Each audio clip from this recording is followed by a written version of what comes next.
NBA Dynastys Over. With the Boston Celtics winning the championship last year, that made 7 different teams in the last 7 years that won the championship. And this year will make 8 because either OKC or the Pacers will win the finals. Over the years, we have seen dynasty the likes of Michael Jordan, Scottie Pippen, Dennis Rodman, and of course everybody else on the team. Of course the Warriors dynasty with Steph, Clay, and Draymond. And then when they added KD, also that. You had Larry Bird and Kevin McHale on the Celtics. Let's not forget about Magic and Kareem. So dynasties have always been a part of the NBA. But let me tell you why dynasties might actually be over, and it's a little bit sad. So this is the salary cap over the years from 2012 until 2018. The number I want you to focus on is the jump from 2015 and 2016 to 2016-2017. That cap spike allowed the Warriors to get KD. Now, they also got a little lucky because Steph Curry was still on that 4-year, $44 million contract, but he was the MVP. And that contract was not up yet. He just rose to stardom so quickly from that contract. But nevertheless,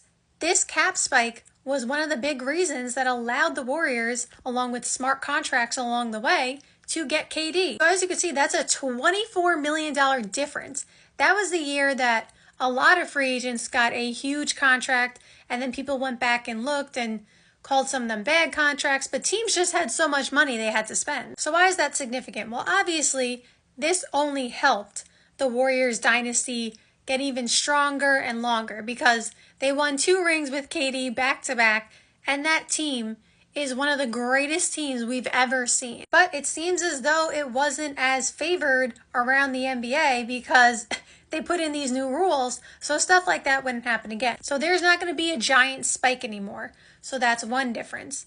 Number 2, the aprons and the salaries. This is Jason Tatum's max or supermax contract rather that he recently signed. This is a total of $313 million.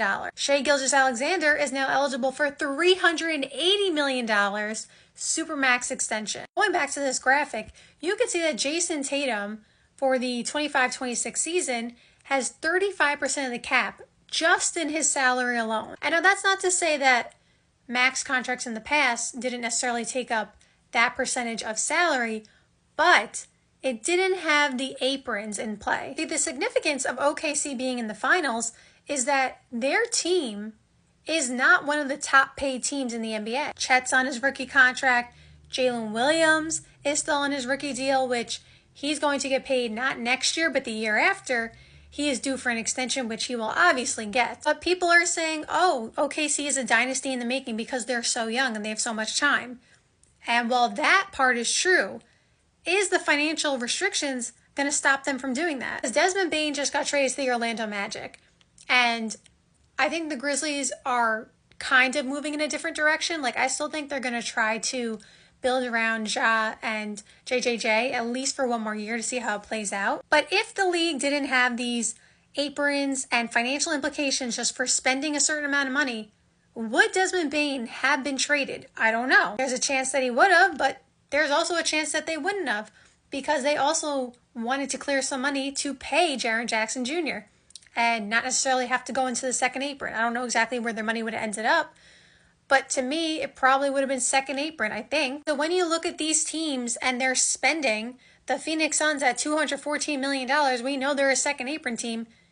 There's really nothing they can do. So going back to OKC, when Shai gets this contract, which he will absolutely get, and then you also have to pay Jalen Williams, are you going to be able to keep Chet and all the other guys on the roster who may actually get a payday also for how well they play in these next couple of years? The age and the way that they play together is not what I think would stop the dynasty. It's the new CBA. The new CBA is basically designed so that you can't have 3 max players on the team and stuff like that. Again, we hear the league wants parity, parity, parity. That is apparently the memo, right? So by doing this, you are forcing teams to have to give up, somebody one way or another. Like OKC may have to give up Chet. The reason I don't like this is a couple of reasons. One, doesn't that defeat the whole purpose of you wanting players to stay with their original team and be homegrown, so to speak? Because basically you're saying we have to force, let's just say again, sticking with OKC, all 3 of them become max players, Chet, Shai, and Jalen.